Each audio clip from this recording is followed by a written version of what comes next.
Guys, welcome to the I Love CVille Show. It's Jerry Miller. Happy Wednesday to you. It's gorgeous outside in Charlottesville and across Central Virginia, and I am feeling great, baby. I love when the sun is out. It brings out that energy, and when it's radiating on my body, I feel happier than ever in life. Spring has sprung, the real estate market is on fire, and we have two people that are embodying all the awesome qualities we love to celebrate, and Keith and Yonna Smith here on the I Love CVille Show, entrepreneurs, passionate about real estate, committed to leaving Charlottesville and Central Virginia in a better place than they first arrived. Everything we stand for at I Love CVille. We're going to go to them in a matter of seconds. I'm talking about 45 seconds. Before we do, let's thank some of the fantastic people that make this program possible. Let's give some love to a 4-generation strong business. It's Intrastate Pest and Service Companies. It started with one truck in 1969. The first generation of this business, guys, literally was going to people's homes, offering pest control, and then going to a phone booth where he was then connecting with the next customer from a phone booth. Today, it's a 4-generation strong business with an office in the Shenandoah Valley, with an office, ladies and gentlemen, here on Harris in the city of Charlottesville, and we're now expanding to Richmond, Virginia. Intrastate Pest and Service Companies, a home's best friend. We're also going to give some big-time props, ladies and gentlemen, to Scott Wagner of Scott Wagner Chiropractic and Sports Medicine. This guy changing people's lives one patient at a time. Scott Wagner, check him out in his practice, the old Quinn Farmer Auction House. He has got a state-of-the-art facility. I was there a couple days ago, and it is just buzzing with positivity and people leaving his practice feeling better than ever. Who's got your back? Scott Wagner's got your back, guys. 4 people make the program possible. My job is the easiest. All I have to do is be myself and talk into this microphone. Harris Tolber is our director, Judah Wickower, our producer, Lauren Linsky upstairs, one of our producers as well. They help keep this program and me in check. And trust me, that is no easy task. Harris Tolber, let's go to the studio cam and let's welcome people that need no introduction. Keith Smith and Yonna Smith of the Yes team, kind enough to join us. First, we're going to start with the beauty on set. Beauty and the brains on set. Yonna, how are you doing? Phenomenal. Good. Absolutely. Happy spring. Happy spring. Spring has sprung. Open-ended question for you. Real estate market. What are you seeing? Phenomenal. Yeah? March Madness. Like I said before, March Madness. Yeah. Very fortunate. Have a lot of folks coming out, looking for homes, looking to sell homes. Uh-huh. Very happy. Okay. Very happy. March Madness. I love it. March Madness is a good thing. Keith, jump in here. What are you seeing with the real estate market?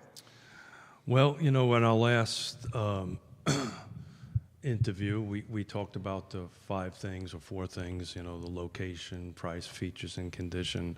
And again, if you're hitting all those 4 items, you're able to sell your home rather quickly. And if you're buying, it becomes a bit of a challenge. You need highly qualified folks to help you navigate that, and which my wife and I bring to the table, but any real estate agent would be able to help you with that. Josh Hill, thank you for watching us. Caitlin Michelle Lewis, Tyler Berry, hobby parent, thank you for watching us. Gail Marie Dieterjean says, the Yes team, an awesome team. So you're already getting some props here on the I Love CVille network. Like and share the feed wherever you're watching. Yonna, I'm going to throw this to you here.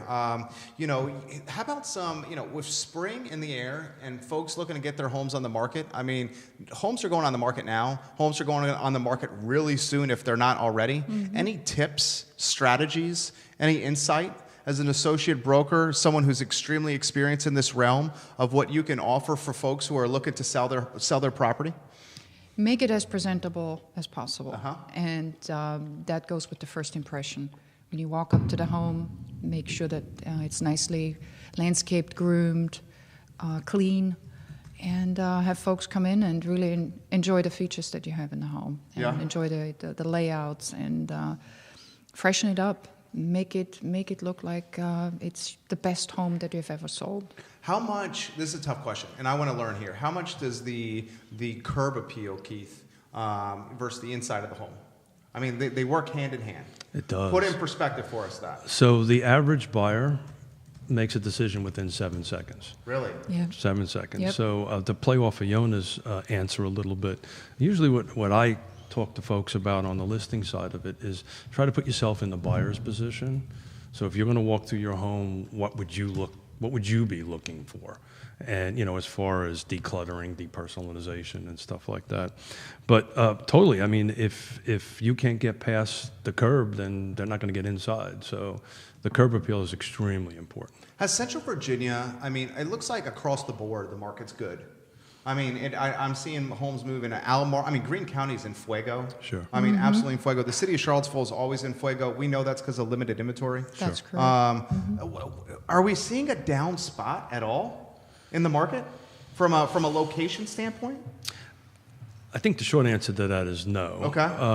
You know, again, it depends on what price range you're looking at, what kind of features you want, what kind of conditions that you want.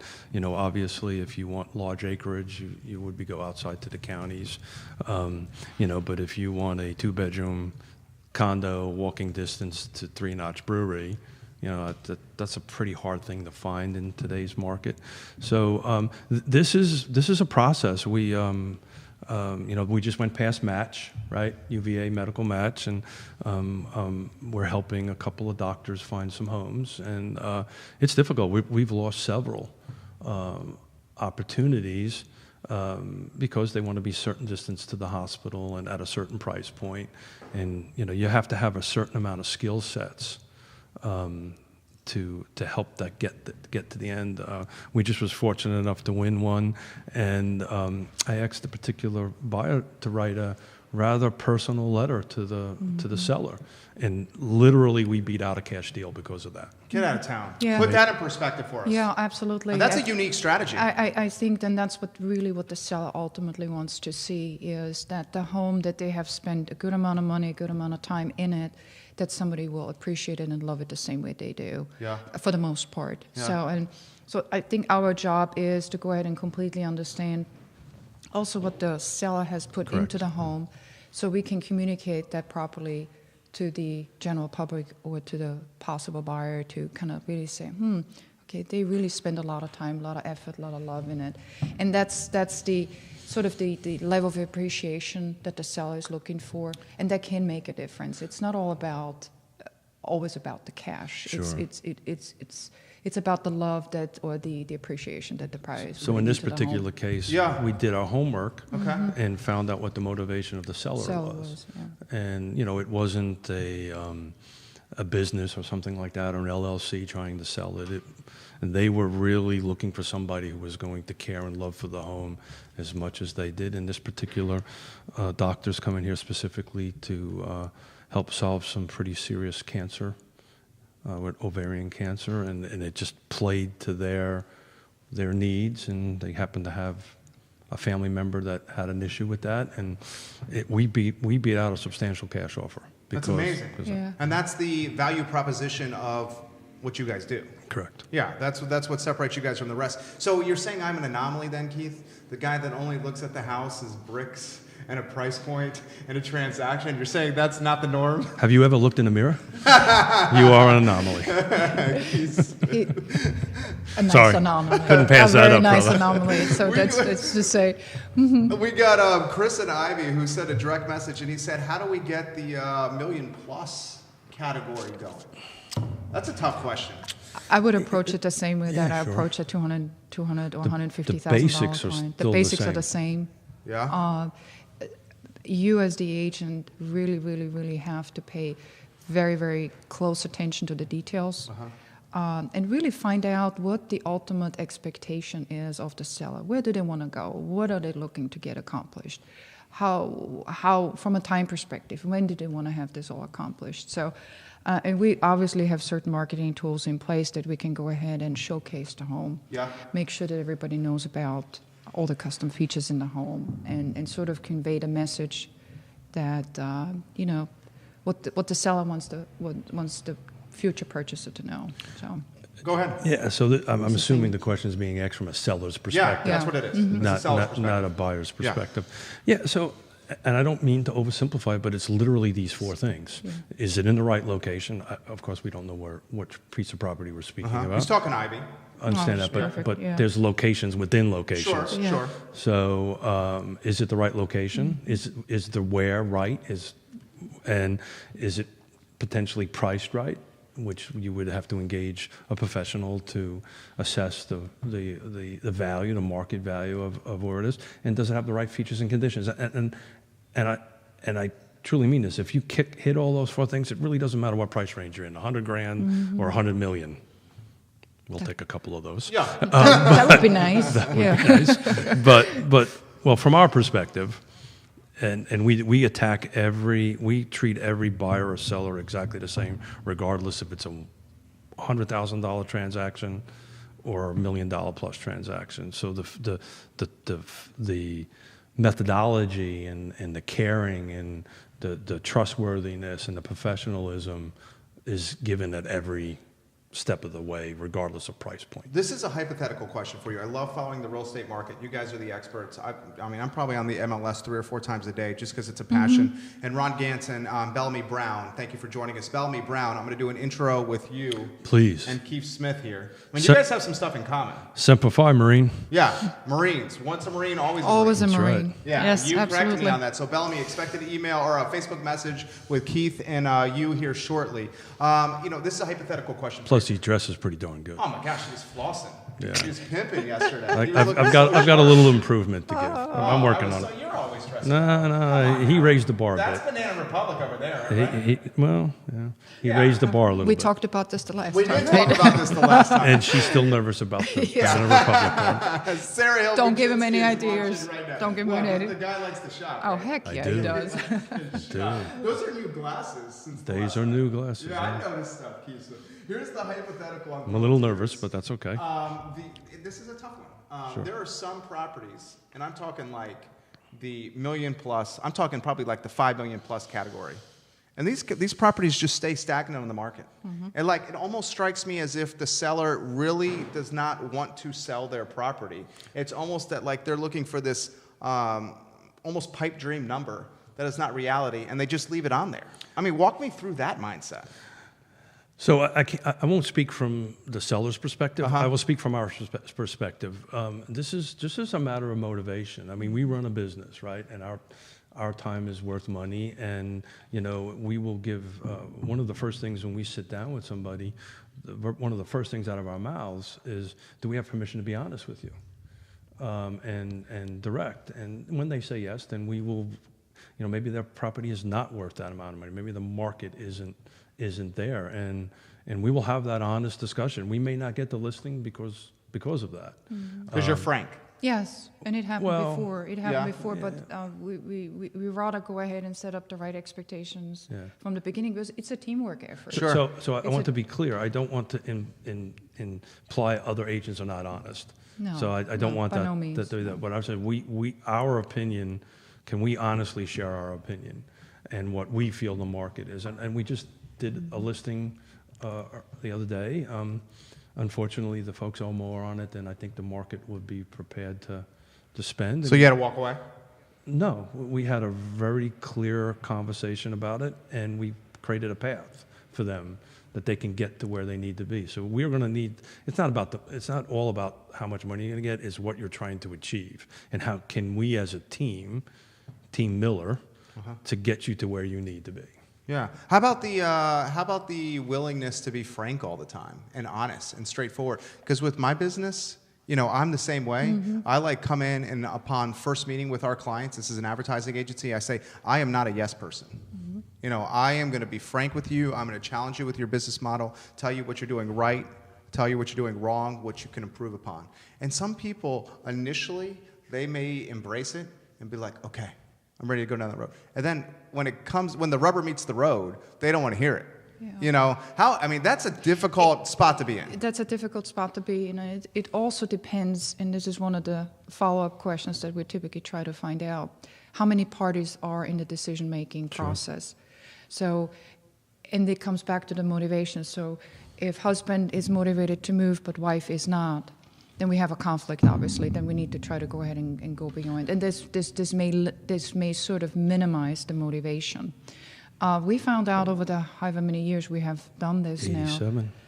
Quite many years, yeah. We've been, thank God, with very, very good training and also experience, that we feel confident to tell somebody, we rather tell you the truth now. It may disappoint you now, then Exactly in the long right. run, you're going to look at us 3-6 months down the road and say, what's going on? So- Why isn't there any That's shortage? the psychology of the So deal. exactly right. So we're That's not in exactly the right. house selling business or the No, buying business. We're in the no. relationship business.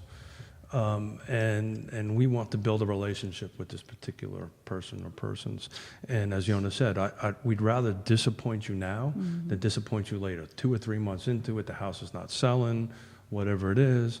All of a sudden, the relationship begins to crumble, and that's not good for anybody. So that's generally our approach on it. What when you're going and having that conversation, you guys play off each other so well. I mean, you guys are professionals and incredibly successful at what you do and embody high character, high integrity, and high standards. And then you also have the husband and wife dynamic where you clearly are very much in love. So I've got to think where, like, if you walk into a home or when you walk into a deal, whether you're representing a seller or a buyer, they are feeling that, like, energy. I mean, they're feeling and seeing that dynamic. I mean, can you put that in perspective? I think it comes back down to the care, really care, and have the opportunity and ability to really look from the angle of that particular person who we're hopefully able to work with. So we always try to find out also. So tell me a little bit more about family and what is the ultimate goal to get this achieved. And please understand that this is a teamwork effort, and really trying to explain that obviously, yes, we are running a business, there's no doubt about it, but for us it is the relationship that ultimately counts for us more than... Yeah, because you're in the long game. This is exactly right. And we want you to be... Our aim is to get you from point A to point B where you want to be. Because, and you know what, I've struggled with this, 11 years in with my business. You guys have been doing this since 87, so some quick math right there. That is what, 13, carry 2, 20, 32 years? I believe older than you. 32 years, not older than me. Close though, very close. Oh, he's Smith's putting got on some his jokes today. Boy, he is. He had 32 years. He had a cup of coffee before he I came, had a so cup of he's coffee. amped. Watch out. Last time it was. It was gin last time. No, it wasn't. Your wife said stop making those jokes, Keith. Okay, The sorry. last time. I apologize. This is where I'm going. 11 years in, you guys 32 years in. We can play the long game. When someone is new to the business and new to the game, and I'll throw this to you and then get your perspective as well. When you're new to it, you can't play the long game as well. You have to take and you have to do whatever you can. You have to, in some ways, have to take the business. At least maybe it is. Maybe it wasn't for you guys. When I first started, I was like, this is a project that I know is going to be potentially nightmarish. It's potentially with a client that is, we all know the client, what we're talking about with that kind of client makeup. Sure. It's unreasonable expectations. Perhaps not the right price point for me, but I have to start this business and I have to get a foundation and I have to grow it somehow. 11 years in, now I'm able to say, this isn't a good fit. This is not going to work. I'll give you a recommendation to somebody else who might be a better fit for you. Talk to me about that topic. It's the grassroots approach, and it's also, in my opinion, if you're starting new in the business, it's always a good idea to kind of see if you can be put under the wing of somebody who is experienced, who can help you along the way, who can guide you, who can coach you, who can help you, who can encourage you and motivate you, and get you to the point that you say, yes, I'm all in, and I'm going to do this. And I'm going to do everything in my power no matter what. And that may mean extra hours, that means extra effort, that means falling on your face sometimes. Right. But this is how you learn. This is how you're going to be able to earn your wings, and you're going to find out in a very short period of time if this business is really for you or not. Right, you cut your teeth. Jump absolutely. in here, Keith. So, Yonna is the coach. I didn't hear any sizzle reel stuff yet. We're making 20 minutes of sizzle reel right here. This is the psychology of doing a deal and running a business. Sure. And people appreciate this stuff. Sure. So, so glad you say that, because it's important for maybe the general public to take a look at it. Even though we hang our licenses someplace, we are independent businesses, owners. We own our own. You're an entrepreneur. Correct. Yeah. Yes. So Yonna is the mentoring and coaching broker for Roy Wheeler, approximately 130 agents. I help where I can with that. So look, and Yonna's 100%. Somebody's coming in on that. My advice is to tag on to somebody that has a few years under their belt. See what they can do to help and train and move forward.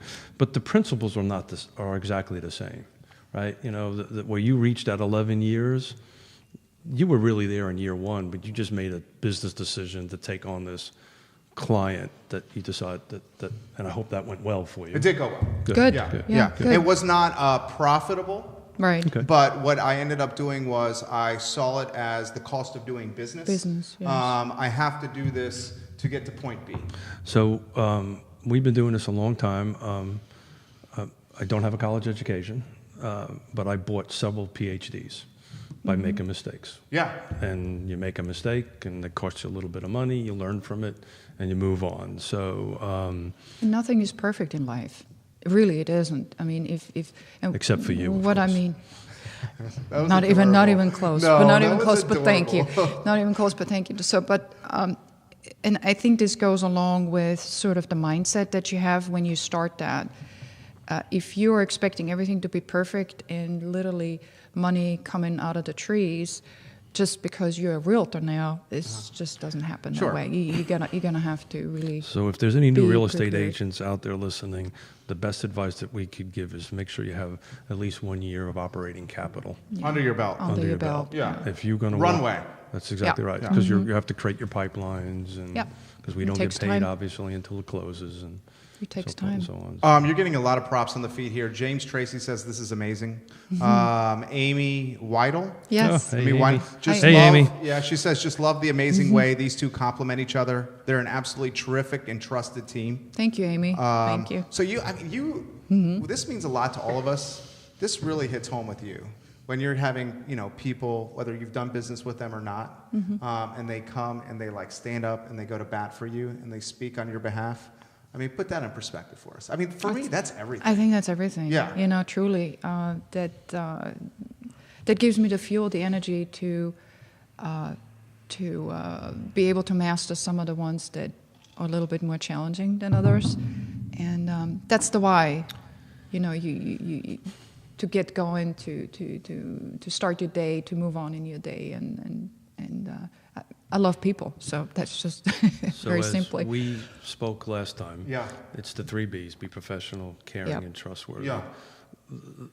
They're extremely important to us, and Yes. feeds like that tells us that whatever we're doing, we're doing it right. Right.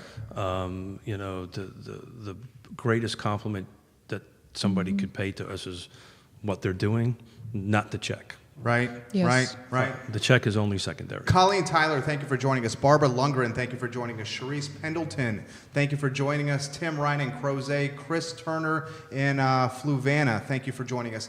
I was having this conversation this morning with my buddy who I was playing racquetball with, who is very successful in financial services.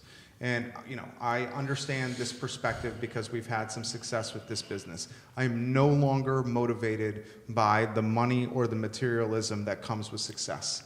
And what is motivating me now is the human connection, and what is motivating me now is doing well by an entrepreneur, early stage or small cap, mid cap, large cap business, and having that relationship, and then watching as those people then sing our praises to other people. Congratulations, you are now a successful person. That is what Congratulations. motivates me now. Yeah, I mean, I congratulations. feel like it's the same with you guys. Can you put that in perspective? Absolutely, and I think to build upon what Keith said before, I take the greatest joy and energy in actually seeing folks appreciate what we do, but to take this a step further, to have folks in our business become successful, and Sure. be able to build a relationship on their own as well, that they know that they can count on in the future. I think that's the biggest compliment that anybody can receive. You jump in here, and before we do, Shar is saying, thank you, Yonna. You have always been there for me. Thank you, Shaw. Yeah, He's an amazing guy. He Yeah. really We is. talked about them last time. This Yeah. is the gentleman that Yeah. has his Uber contact. Previously, Joseph A. Bank. Oh yeah, Yeah. He's amazing. Quality dude, great energy about it. Absolutely. Very much Your so. thoughts on the conversation of what we're having here? Yeah, so, again, I don't mean to oversimplify it, but it's just those three things that we just keep on repeating. We wake up every morning, this is what we're trying to accomplish, this is what we're trying to do. If it's in general real estate, if it's in whatever volunteer work that I happen to be doing or my wife should be doing, it's just keep on. We're every day trying to be more professional at what we do, be more proficient at what we do, care more. Yeah. And we want, by evidence of what you're describing to us, people trust us. Robert Booker, thank you for joining us. The volunteer work. Oh. How much time we got? Oh, you can go as much as you want. First, set the stage of what you're doing. You're a top dog here. Well, thank you for lying to me. But No, you are. You are. You know what? In fact, you know how I know this is because after you were on the show, I've had a number of people in, the development world, a number of people in the planning commission world, a number of people just that are working at City Hall that watch the show, reach out and speak on your behalf and extremely positively. And then Yonna, you will appreciate this because, I bet you he and I have a lot of similarities. And when we're walking somewhere and we're feeling good and we're confident and we're looking good, we like to be seen. Absolutely. We like to have people coming up to us and saying what's up, Keith? What's up, Jerry? How's it going on? And he probably goes out of his way to shake the hands and make people feel good about themselves. And with my wife, sometimes it drives her crazy. Sometimes she understands it's a nature of being a business owner and the face of a business in a lot of ways. I was walking the downtown mall with him. Mm-hmm. This was 2 weeks ago, probably. Yeah, 2 weeks ago. And it was like he was the mayor of the mall. Yeah, no, that's not. You had 5 or 6 people randomly come up to you. Please don't give him any more ideas. Put in perspective of what you're doing is where I'm going. I would. So, again, it's just to go out of way to say hello to somebody. Yeah. We talked about this before. Even people that I don't know, if I'm walking down the mall and I just go out, hey, how you doing? Have a nice day, or hey, whatever.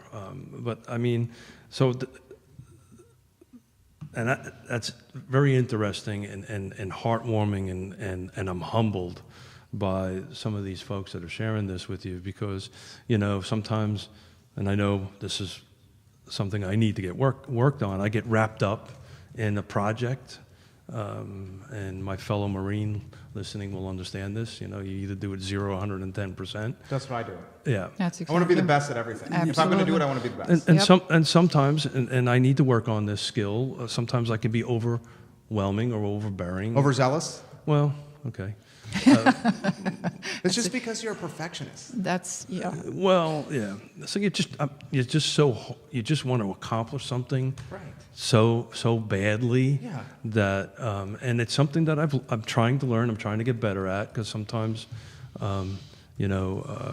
you need to let other people participate in it. And as we talked about, I just got a new set of hearing aids. And part of my problem in other meetings is I would interrupt people because I didn't know you were speaking. So I apologize to anybody out there that I've done that to. You don't need to apologize. Yeah. So, I'm just, for me to stutter and be speechless is saying something. That's just awesome. That means whatever we're doing something right. You are doing it right. And I think you're doing it right from a job standpoint, from a standpoint outside of your job, from a contributing back to the community, from the volunteer work. Can you put in perspective what you're doing with is it a joint commission? Is that how you say it? Do you describe it? How do you just put it in perspective? Yeah, so I coined a new phrase called volaholic. I believe I'm a volaholic. So there's multiple. So I don't know which one that you're referring to. Are you talking about the Regional Housing Partnership or the Regional Land Trust? Or let's go with the Regional Housing Partnership. That's the one I get the most feedback from you on. Yes. Okay, cool. So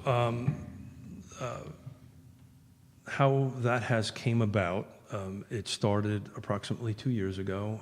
I think I mentioned this last time. I made a motion at the Thomas Jefferson Planning District Commission. For those who don't know, this is a regional planning body where we have 6 jurisdictions: Charlottesville, Albemarle, Havana, Nelson, Greene, and Louisa. Almost missed that one.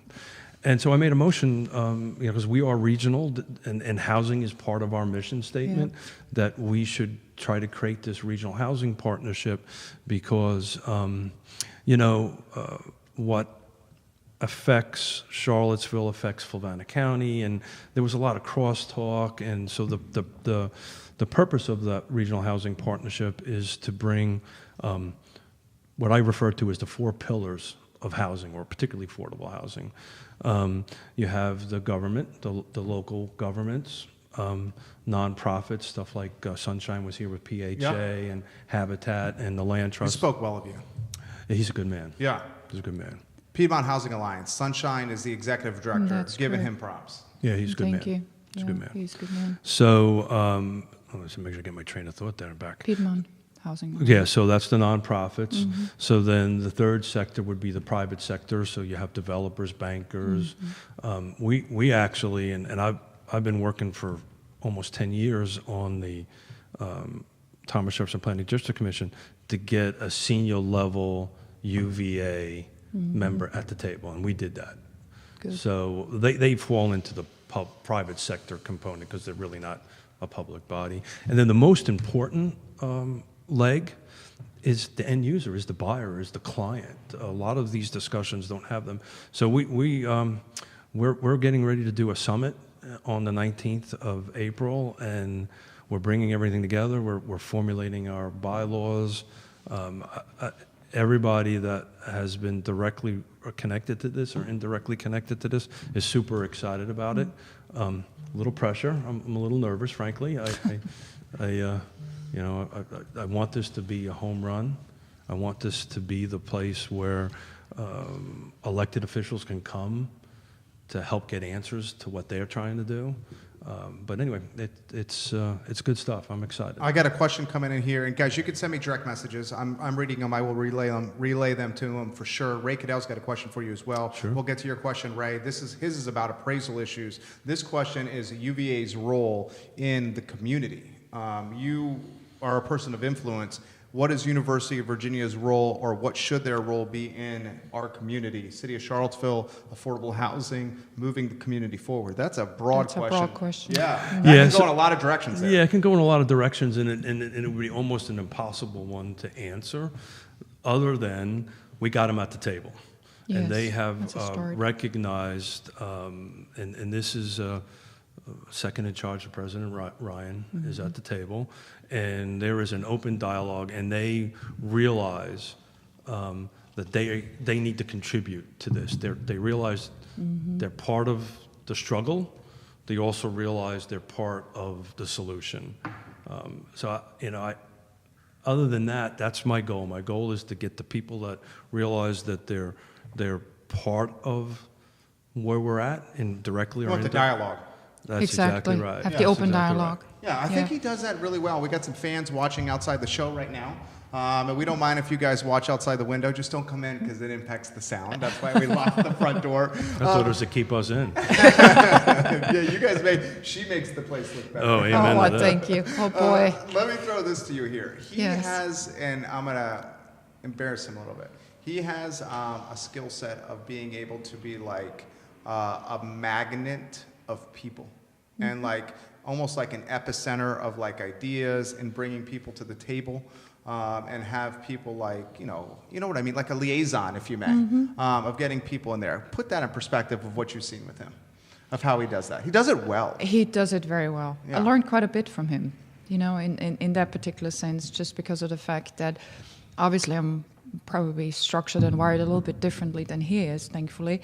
Amen. And but it allowed me to kind of find a new, I would say, pattern of communication that I feel more comfortable and more confident in, also drawing from that energy and making sure that whatever I'm trying to communicate comes out clearly.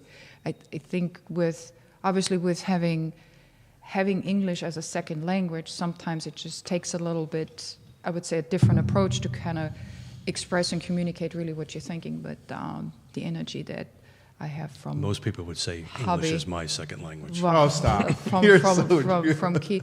It's true. And also just a lot of in addition to that, a lot of training, a lot of learning. So I learned from him, and I'm sure he learns from me. What to a have you certain learned from extent. her? Oh my God. Yeah, I bet you've learned a lot from her. Oh, I would say it's about equal. No, I would say everything. Yeah, thank you. Yeah. That the brownie points are growing. I see that. He's going shopping after this, Just Yonna. shopping. Want to go? So, our youngest daughter, actually my oldest daughter, I apologize, was married a couple of years ago, and somebody asked me at the thing, so, what's the secret to, at that time, 30-something years, 32 years marriage at that time? So what's the secret? And I said, it's very simple. You marry somebody who makes you a better person every day. And that woman, that young lady, makes me a better person every day. And I try to be a better person every day because of her. And it's that simple. It's not that complicated. Yeah. All the other stuff in one's marriage goes up and down and all this stuff. And it's, make me a better person every day. I want to pull on this. Okay, I want to pull on this, and because that's a sizzle reel right there, Harris. What you did right there, that was a phenomenal sizzle reel. The dynamic of husband and wife. You guys have obviously. I mean, people are saying on the feed right now your relationship's amazing. I mean, they did the first time on the show, but also working together. Oh yeah. So this was a learning experience, How do you I guess, pick the for both battles? of us. Well, Is that what it is? we have to be diligent about it. We really have to be diligent about it to say, okay. You should see our therapy bill. We phones are getting turned off at 8. Yeah. I mean, we really have to. Because that's hard for you, right? Yeah, It is. that's Yeah, hard. it's hard for me. So It's impossible for me. Try not to really invade on that time too much, and weekends and stuff like that. But this is a balancing act, and this is not something that's just gonna be the same every day, because marriage itself is a balancing act. So we're two very different people, as one you probably can see. know, yeah. And it's a mutual respect. Yeah. It doesn't mean that sometimes we get our hair up and we kind of dig our heels in on an issue. And, sometimes I will look at something completely different than Yonna does. But I can honestly tell you, we do not have any type of arguments or any strong disagreement. We may disagree on something, but with mutual respect, anything related to business, never did. Related to business, and then we may end the conversation where we're going to both disagree on this. Can I ask a personal question? Okay. Sure. What was the biggest in 32 years of doing business? Mm-hmm. Yeah, 32 years of doing successful business. What was the biggest and the hardest roadblock or topic or issue or, and you don't have to answer this. You can say, Jerry, shut the hell up. I'm not answering this. I wouldn't know how to answer that out of the gate. Yeah, so it would be losing $17 million. And I don't think that even wasn't a problem. Mm-mm. That was, okay, how we're going to get through this, how we're going to do this. We got together. We frankly went from making really good money to zero overnight. And we just, pulled our bootstraps up and made it happen. We had the playbook. We knew how to do business. We knew how to make this work. This wasn't anybody's fault. It was the market. 2008? Yeah, 2008, Yeah. 2009. Crumbled. Yeah, Yeah. sure. So to tell you how smart I am, in 2009, as we're in the process of going through this, I ran for elected office. And He's offered some perspective to me about this. I listened to him. I am. Yeah. That was crazy. And the funny thing is at a debate. But you couldn't tell the market was going to crumble at the time. Oh yeah, I have no. No one can see into the future. No. Yeah. No, You cannot do a crystal Yeah. ball. This is Yeah. even today is you wouldn't be able Yeah. to do that. Right. yeah, it just was a timing thing. That's all it was. But I'm running for office, and I'm doing this in the debate. And who's the gentleman that's the Marine? Bellamy Brown. So Bellamy Brown will appreciate this. So we're I'm in a debate, and my opponent is in the process of telling me that things are falling apart financially for us, and we're trying to restructure and all this stuff. And it was insinuating I shouldn't have been sitting there. And I literally never thought about that until that moment. And I said, I didn't realize there was a rule. Didn't realize there was, hey, I'm not supposed to be sitting here because I felt that I was the best person for the job. I ultimately didn't win, so it's a Marine thing. I see a situation, I need to try to fix it. I just went in there and tried to fix it. But anyway, thought that was. How do you pivot? How do you put the plan in place from there? How do you pick up the pieces? How do you just be like? This is the psychology of it. How do you be like? I am at a vulnerable spot, but I'm not going to allow that vulnerability to impact tomorrow, and I'm just going to keep stepping forward and building momentum. Well, we also had a family that absolutely supported us. It still supports us. And we were extremely blessed. We were very blessed. All we lost was money. Yeah. That's all we lost. That's really everything true. else that was important. Yeah. And I truly mean that. Everything that was important, we didn't lose. No, absolutely. Didn't lose Yeah. my beautiful bride, didn't lose my children, didn't lose anything that was Does the important. playbook change at all? No. The systems are very similar. Walk in. So from my standpoint, Yeah. I'm sitting right now with $2 million in my pocket, cash. That's my mindset. No matter what, how much, which is I don't have that. Yeah. But Hold on. I don't. Is there something you want to tell me? Yeah, I'm so he's really surprised. going Thank you. shopping. I invited you. Oh no. So from my perspective, that's how I operate. Yeah. I always had Like you have $1 million enough cash in in my your pocket pocket. because if you allow the fear to creep in, you make bad decisions. Yeah. But again, a lot of this was what I did in the Marine Corps and the training, and if you We had outstanding luck. I mean, if we're looking back at all this. totally And saying, good, we have learned from that. We have had tremendous people come into our Absolutely, lives, yeah. Michael Guthrie to be Sure. one of them. And you trust that this will all work out. You trust that this too shall pass, and that you're able to go ahead and you're surviving, and you're going to move on, and something will come. And it did. I mean, it was did. an absolute blessing, actually. It was, yeah, it was. It kind of reset priorities. Yeah. It kind of reset the How important. so? Just because you get so wrapped up in certain things at one time until you actually hit literally a brick wall, you will not know if this is important or not. And then you have to reset. And the then you tiger have to starts restart. pulling you instead of you Yeah, pulling exactly. the tiger. Well, That's more or less- you're saying because you were. I mean, I struggle with this. Once you taste success, it's hard not to go down that rabbit hole. Absolutely, totally agree So with again, that. you have to define success. Well, okay. Fair point. Fair rebuttal. Once you taste monetary and materialistic and business balance sheet success. So I don't consider that success. Okay. Well, so a lot of people do. Society does. I know that, but that's not what I consider a success. But do you know what I'm saying I about going consider- down the rabbit hole?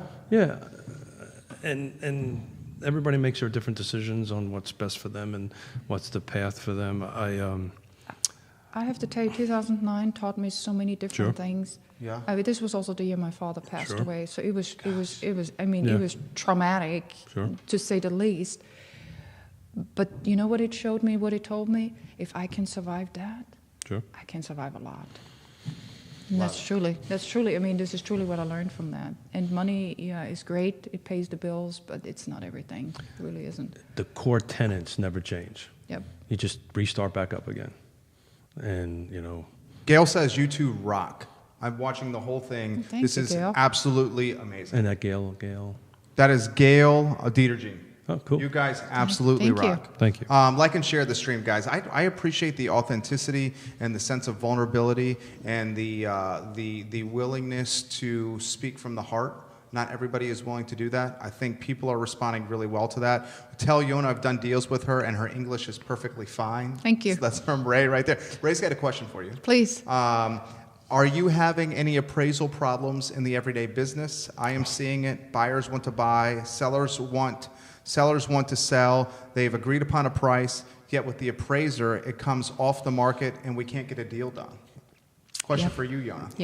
Yes, Ray. Offer some insight into that. Again, is about setting expectations and kind of preemptively discuss both I would say with the seller and the buyer, what the expectations could be that in case, so what are we going to do if it doesn't appraise? In that scenario, is the price coming in too high usually?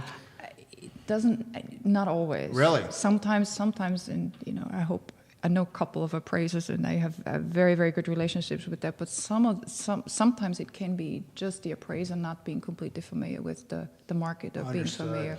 So, but you as the agent, you as the listing agent can preemptively really help with that process by making sure that all the information that the appraiser needs is ready for the appraiser. I always meet the appraiser at the home. Does it guarantee that they're going to appraise? No, absolutely not. But it should help kind of create a picture of, okay, here are the improvements of the home, here's what the age of the home, here's what has been done, just to give them a little bit more information than they would normally get from the MLS. MLS is a great tool, but it's not everything. Sure. So you as the agent, I feel my responsibility is to communicate exactly what this home is. Why do you meet the appraiser at the home? Do you meet the inspector as well? Home inspector, it depends. Obviously, if I'm So what side of the deal? The buyer. If we're representing the buyer, obviously we're going to be there with the home inspector, and that's Sure. typically. I think you're mixing two issues, though. The appraisal is very different than the home inspection. Yeah. But the home inspector is on the buyer side, and this is typically Correct, what yeah. Keith does. Yeah. He's usually the one that's there. for the home So inspection. to pick up on that a little bit, I think one needs to understand how we got to where we are. So we just finished talking about the 2009. So I usually refer to this as what happened. The regulators control this process now. And so prior to that, not to get overly technical, but certain lenders had their pool of individual appraisers that they would walk in at. So unfortunately, the government and the regulators went to the complete opposite direction. And so they do a pool system now where your lender would then reach out to a pool. And I don't know what specific examples Ray's speaking of, but I can tell you from our perspective, sometimes you'll get an appraiser out of Richmond to appraise something in Charlottesville, or get somebody out of Waynesboro to do in Charlottesville, or Harrisonburg to do Lake Monticello, which we just experienced. And Ray's 100% right. In my personal opinion, if I have a ready, willing, able, and buyer, and a ready, willing, able, and seller, and the buyer is putting 20% down, that just established the market. That's how I see it. Absolutely, I agree with that. Unfortunately, there's 3 entities now that are required to buy unless it's a cash, and it's the lender. And the lender cannot communicate directly to the appraiser. So I'll give you an example. Please. I'm learning. Yeah, it's very interesting dynamic. So- we had to learn all that from 2009 Because I onward. totally agree with what Yep. you just said. If we have a person willing to open up the checkbook and a person who has the object that they're trying to sell agreed upon the price, and then the 20% is the skin in the game, and we're ready to move forward, that is marketplace dynamics. I will not disagree with that with you. But to give you an example, so Yonna and I belong to leading real estate agents of the world, so we can buy and sell property around the world. Our oldest daughter just helped her buy a house up in Connecticut. Anyway, make a long story short, they decided to use, I won't use the lender's name, but a national firm Understood. that happened to get caught up in certain circumstances in 2009. They had an appraisal done. And I told my daughter, our daughter, I said, please don't fall in love with the house until somebody hands you a set of keys. She fell in love in the house. I got a phone call with her crying. The appraisal came in $50,000 under. It was a $500,000 house. It's a big chunk, though. Oh, big no, chunk. it's 10%. Yeah. It's pretty big. So I said, look, so we kind of did some quick technical stuff, and we were able to pivot to a separate local lender, local brokerage. The problem with the first appraiser, the guy came from like an hour and a half car drive away into it.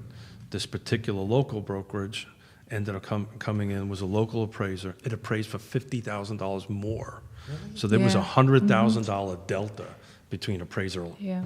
A and appraiser B. She stopped crying, she closed the house, everybody's happy. Well, that's an indication that one of the two, and we hope it's the first, didn't know what he or she was doing. Well, the second was right because we did our own market analysis, and the value should have been $550. Yeah. Yeah. So the Yeah. first one just didn't do his homework. What's the advice you give to people? I'll throw this to you, Yonna. The advice you give to people, and this is a conversation we've had in this office. The advice you give to people about using local lenders. Always. About using. Oh, here's another follow-up question, and go anywhere you want with this. Using local lenders and/or lenders that are that are tied to banks or no banks. Truthfully, as far as lender in general is concerned, I try to go ahead and really emphasize with the purchaser that you want to be able to go ahead and have somebody that you can talk to face, not somebody out of state or across the country, especially when you need something. And this may be just the paperwork end of it, or this may be a question, or this may be an appraisal. You also want to have somebody here that you can talk to locally, and that's one person. Again, there may be some underwriters and stuff like that they needed to talk to separately, but for the most part, it's one person. It's a one-person operation that you can go ahead and rely on good information. As far as lenders, mortgage lenders versus banks is concerned, to be honest with you, that's out of my level of expertise to really go ahead and make a comment on it. I would say it never hurts to shop, but at the same time, don't shop yourself out of the market. Just be cognizant of the fact that everybody wants to probably go ahead and offer you the best service, the best competitive rates, and make sure that they can get you from point A to point B. So That's a good answer. I would not say don't go to a bank. I wouldn't say don't go to a mortgage lender. I would just say whatever fits your need the best. Obviously, we are working with quite many local lenders and also some banks that we can give a little bit of guidance, but it's really up to the purchaser to decide what they want to do. So you would seek a trusted advisor. Yeah. You're making one of the largest Largest purchases that most folks will ever make in their lives. I would say it's the second biggest decision in your life besides marriage. I would agree with that. So Okay. Is that fair? Sure. So Yonna and I, and I'm going to ask you a question. Sure, please. So Yonna and I attended a 2-day seminar or conference last week up in Richmond. It's designed for where the market trends are going and so forth and so on. So a little bit of statistical data, and I'm going to pivot from this trusted advisor into what we just discussed with lending. So everybody realizes millennials are the largest block. We love working with millennials. Totally love it. So they're exciting. So from 0 to 100% of millennials who buy or sell a house, what do you think the percentage is that uses a real estate agent? Millennials that buy a house. Buy or sell? It's tough because the millennial is sophisticated with the internet and probably can do some research that he or she could find online, probably trust Zillow or Realtor.com or any of those websites entirely too much. Frankly, for me, and I do it somewhat professionally, I represent myself in a lot of circumstances. I would say millennials in general, I would put the number at between 60 and 70%. That's better than most people will say. It's 89%. 89%. Okay. 89%. And you know why? Well, I mean, it's a terrifying process. It's the biggest decision you're going to make in your Yes, life. absolutely. But you know why? Why? They want a trusted advisor. Yeah. They do. So what they'll Which do is- is they'll start on this, Yeah. right? Absolutely. And then, so as agents, we need to give data, give them the places to go to. But eventually, they will put this down and say, please tell me what to do. And I will tell you, we're running 5 or 6 millennial contracts right now, and inevitably they go that direction. Well, the We love it. value, and Sarah Hill Buczynski said 80%, 89%. She's 89. watching. Yeah. Well done, Sarah Hill Good, Buczynski. Sarah. Yep. Outstanding. Yeah. Outstanding. She also says banks and corresponding lenders sometimes have different loan products to offer. That's correct. Very true. That's correct. Good props right there, Sarah Hill Buczynski. I think that this has been a fantastic program here. I've learned a lot from you guys. I've learned a lot. I think people are learning a lot and enjoying the stream. I think the value proposition you offer is the microcosm of the story she told, where you guys had a buyer and you had your buyer write a letter to the seller of a home about why this home meant something. And that seems like a very straightforward step ended up closing the deal for your client. So it's important, Not that I'm competitive. It was my idea, but that's okay. Should I hit him? It's okay. Okay. Brownie point less. Yeah. I All think those brownie points you got are one down. I think a little bit more than All one. good. but All good. Brownie point. Oh, Jerry, I never said I was smart. Oh, stop. He's so funny. Yeah, but it's important though, so that you need Ridiculous. to understand to the best that you can what the motivation of the seller in this case was, right? So if it was a business entity that was an LLC that was selling a rental piece of property, that letter probably would not have had much of an impact. Of course not. Impact. Yeah. But we did our If it was an home- investor, they'd be like, we want the money. and not necessarily, but yes. Yeah, More than for the likely most that's part. the Yeah. case. For the most So we part. did the research, we did the homework, we knew who we were dealing with on the other side, within certain, So what are you doing there? You're looking at the deed, and then once you look at the deed, you do Google the name, and you do some intel that way? You ask questions. Yeah. Yeah. You ask And you ask questions of the questions. agent on the other side. Of course, before we even go look at it, I've done all that. Yeah. So I know who the buyer is, who the seller is, who the seller is. But you ask questions, tell me a little bit about your seller. Very probing, usually the W questions, right? Yeah. Why? What are the expectations? Timeline Sure. expectations. When do they want to move? Sure.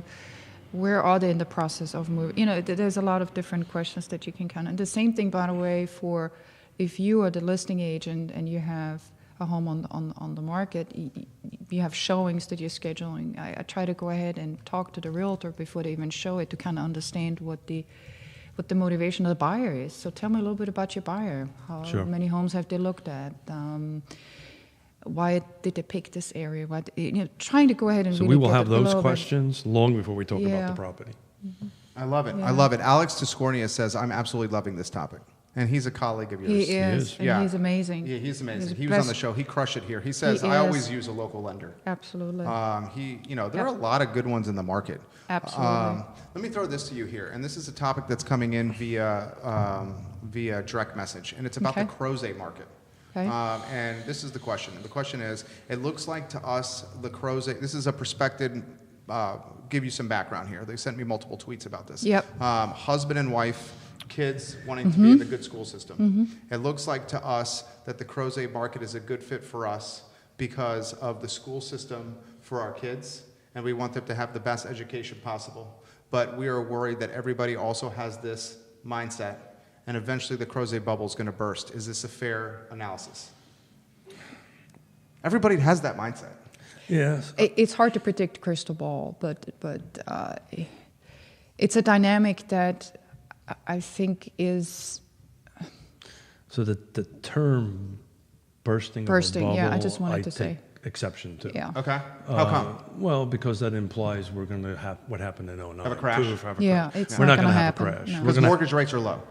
We're not going to have We have a roaring economy. Yeah. We have a roaring So economy. what- The interest rates are still, considerably real- low. Unemployment rates are It's astronomically low. low. Yeah. Low. So So the real question is, am I going to be able to buy, am I buying at the peak? Right. And it's leveling off, and will I be able to, in X number of years, sell the home and make money? Am I buying something at X dollars, and then all of a sudden, I'm buying something at $1, and some point it's going to be worth 50 cents? I do not honestly believe we're in that trajectory at all. So I just helped a dear friend of mine that I was in the Corps with by similar situation, buying Crozet, happened to be new construction. Why you're smiling? That's not good. Sarah Hill Baczynski says, tell them to call me. I specialize in Crozet. And the Smiths are like, no way, Jose. No, that's a good call. She's I think it's great. You're great. I think No, it's a, no, I think totally. it's a perfect question. And it's a perfect answer Well, that she I gave. think it's a good question because of exactly what you're saying. Because you have said it well. Maybe the person who sends the direct message, and I'm not going to use their name, so Sure, I of don't course. embarrass them. Yeah, of course. The bubble versus the wrong It is. approach. Of course, yeah, and I'm sure that They're meeting what you're saying. Sure, that's You're exactly saying right. is like they're buying. Is it buying at the wrong time? Sure. Yeah. And I look at Crozet. I'm gonna throw this to you. I look at Crozet. It looks like it's like Charlottesville all over again, except a 30-year difference. Sure. Because there's like such little supply there, and the supply that's there is like being gobbled up so quickly, and eventually it's going to be like an astronomically expensive it's already getting there. So we have So- a couple Place to of live. we have So a the- couple of sales we're working there right now. It took us a long time to find product for them to buy, homes for them Because to of the buy. prices? No, just to hit all those location features, so forth and so on. The other thing I wanted to kind of throw in is if you really want to know where the future is, I say this over and over again, go to a board meeting, go to a local Absolutely. board meeting, find out really what is the plan. And based upon that, I think you can definitely gauge on which direction this goes. Is there an absolute on everything? No, absolutely not. Obviously, when things are growing and growing and growing, eventually it's going to come to a point where there has to be an adjustment. And whatever that adjustment is, I mean, this is kind of hard to predict. And so. I just don't see that happening. I would encourage that person to seek a trusted advisor. Absolutely. Call Sarah. Call Sarah or call a real estate Real agent agent, yeah. and they will give them the data to support that. Is their dollar house going to be worth $2 in 5 years? No. Where does that ever happen? Yeah, I just wanted and to I was say just this being- unrealistic I was just being a expectation. little bit extreme. Okay. Yeah, extreme. this is Because I want unreal. to get that. Yeah. Yeah, me. I want to go there too. Yeah, please. But I do not see anything that would trajectory us down. And What's the new Crozet? well, that's a great question. I don't think there's one out there at the moment. I think, that gets us into a whole development question Yeah. on projects that are coming online or not coming Because online. that's your wheelhouse. Well, and how long it takes to do that. I will tell you the first development that we did together was 150 houses, central water and sewer. Is that the lake? Was at the lake, the lake, yeah. Yeah. I That's bought, big time. I bought the last 100. We bought the last 150 acres in there. It took us about 6 months to acquire, rezone, go through all the approval processes, and put a shovel in the ground. Now it's about 3 to 6 years. So there's the developers out there trying to figure out what the next is going to happen. Why so long? So come to the thing on the 19th, the Regional Housing Summit on the Position 19th. that right there. Right, thank you for segueing into That was that, perfect. because we literally are going to have panelists. Talking about We have that. people coming in from Portland. Is it the norm? In Excuse me? is it the norm, the length that's in this area as it is to other localities? It is the norm nationwide. It is the norm. Yeah, Yeah. some places a little less, some places a little bit more. So Portland's actually going to come in to talk a little bit about that, because they did some pretty cutting edge stuff to help move that ball forward. But so we're going to be talking about red tape. Yeah. We're going to have panelists on red tape, zoning. Yeah. We're going to bring in affordable housing folks. So it's going to be a pretty awesome experience. It is not open to the public, to be clear. You have to have. We're going to have a public summit in the fall. This is purely designed towards practitioners, government officials, nonprofits, and the development community to talk about how we can work together to get through this very question, and how we can bring product to the table, to the market a little quicker. We got a direct message Yes. coming in, and this is from Jenna. I'm interested in the Fluvanna County market with the schools massively improved of where they were. Is the Fluvanna County market a good investment for my family? Oh, yeah. I would definitely say yes. See, the thing here is please, and we need to make sure that we disclose this. We really cannot talk about good or bad schools, but it seems like This is market. this is Jenna. She knows Yeah. knows what the ratings the are in the schools are schools Yeah. in Fluvanna County. I can tell you absolutely.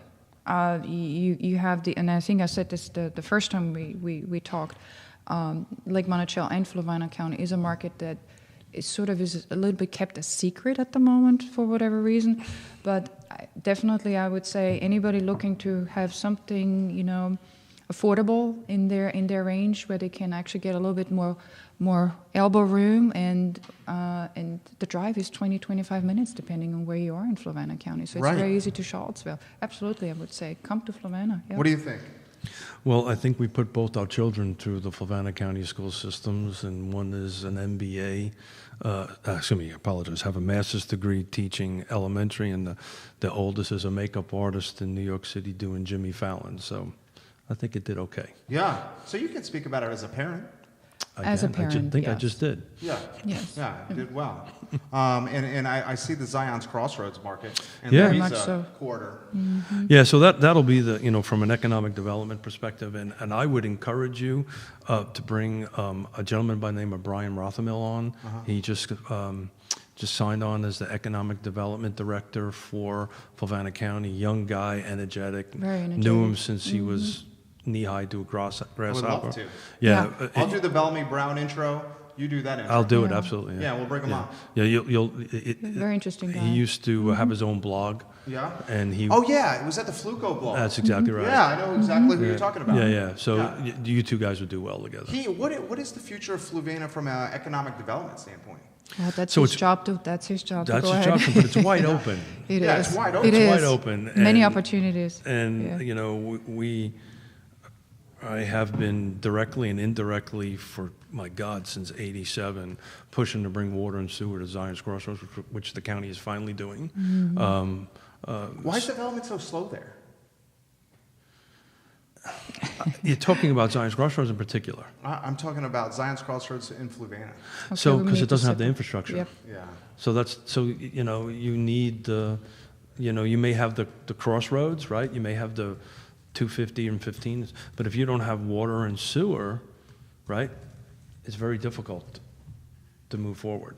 So the county has done that. It's taken quite some time, but they are there. They're literally putting pipe in the ground as we speak. We're on a hot topic right here. Yonna, it seems like that Fluvanna is going to be the next growth area.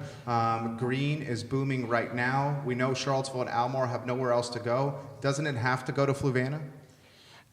I would say it's a natural progression. Natural, Yes, it's a right? natural progression. Well, it's going to go two places. I think so too. It's going to the other side of the mountain. Yep, Okay. Waynesboro. Waynesboro? Yeah. Yes. It's already going there. Yeah, it is. Yeah. It is. And then Fluvanna and Zion's Fluvanna. Crossroads I would, and stuff like that. I would definitely agree with that. Do we see a time where it's just going to be 64 East is just connected? We've been here since 1987, and they've been talking about Charlottesville and Richmond coming together. Closer together. And I mean, it you is. see it from the Richmond side. Short pump. coming always closer and closer. I haven't seen it from Charlottesville yet, but Yeah, see a little bit. Zion. Yeah, sure, Yeah, you absolutely. do. Yeah, Louisa County was way ahead of the curve on that. there, yeah. Decades ago. Why was that? They just had a visionary board. They made a decision to put water and sewer, Zion's Crossroads. Fitzgerald Barnes? Wasn't he one of them? Say that again now? Fitzgerald Barnes? Oh yeah, Fitz is Yeah. a great guy. Yeah, Yeah. Fitz was on it. Fitz was Entrepreneur. Absolutely, was a big part of pushing it forward. Yeah. Oh, gosh, very good topic. We're 75 minutes in. Oh, I felt awesome. Like 7 minutes here. Awesome. Dick Kelly says the Smiths are great and can be trusted. Thank you. Thank you. We have Grace Australia saying, Crozet, this has been a knowledgeable interview. I've learned so much about real estate. Thank you. Thank you. Like and share the show. Laura Jackson, thank you for joining us. Aaron Slow, thank you for joining us. James Watson, family. I was about to Thank say, where's James? James Watson's been watching. James Watson is a Thank good you. man. Thank you for watching, James Watson. How about a final word? I'll thank some folks that make the show Sure. possible. Please so do. You guys can compose some thoughts. And we'll start with you first this time. Oh. And we'll have you interact with the camera. And Yonna, we'll close with you interacting with that camera. A final word where you can go anywhere you want. Harris Tolber, Judah Wickhauer, Lauren Linsky make the program possible. This show, thanks to fine people like Intrastate Pest and Service Companies, like Roy Wheeler Realty Company, like Patty Boden's Animal Connection. And at 3 o'clock, we're going to do her show, What's Barking Local, here on the I Love CVille Network, where we're featuring the marketing director from the Charlottesville Albemarle SPCA. So make sure you tune into that show. I'm a huge animal lover. Have multiple German Shepherds. We have a dog over there. He grew up with a golden retriever. Dogs and animals in general, not just dogs, but animals in general, I feel like make the world a better place. Certainly has made the mood and the energy in our shop more pleasant by just having Liza around. So we're going to go with Senor Keith Smith. Anywhere he wants to do. You have carte blanche, sir. Yeah, I'm probably going to take this a place you don't would not expect. I'm going to bring it back to you. Okay. So, I want to thank you for what you're doing, because this show, and I've been watching quite a bit of what you've been doing. We just talked about before we came on air, the interview you did with a couple of the politicians that are running. You're knocking it out of the ballpark. You're keeping it fair, and balanced, and I just, the opportunity to get out to the general public what we do for a living and how we can help people, it's just an awesome thing. So literally, that's what I want to close with. I want to thank you for what you do. Thank you for saying that. And I just like doing it. I learn. You do a good job at it. Well, So. I like learning. You guys are all rock stars. And I love learning from people at the top of their game who are willing to share knowledge and be authentic and honest and credible and kind. I just love to learn, and I love to learn from you guys. I like you guys. It makes it easier when you like the people. So you now are a successful person. I thank you for saying that. Yes, absolutely. I appreciate you saying that. Yonna Smith, anywhere you want to go? Sort of following what Keith is saying, we're blessed to have you in our life, in a sense that learning from you and really making us more of a valued member of a community. I think I think we talked about this the last time. What can we do in order to make Charlottesville happy again? And I think we, as the individual, can do that. You're doing it, and we are hopefully doing our part that we can go ahead and do this. On the animals, I don't know if you know, but I'm a really great animal lover. I love elephants, so I'm an elephant lover. Why do you love elephants? I didn't know that about you. They humanize.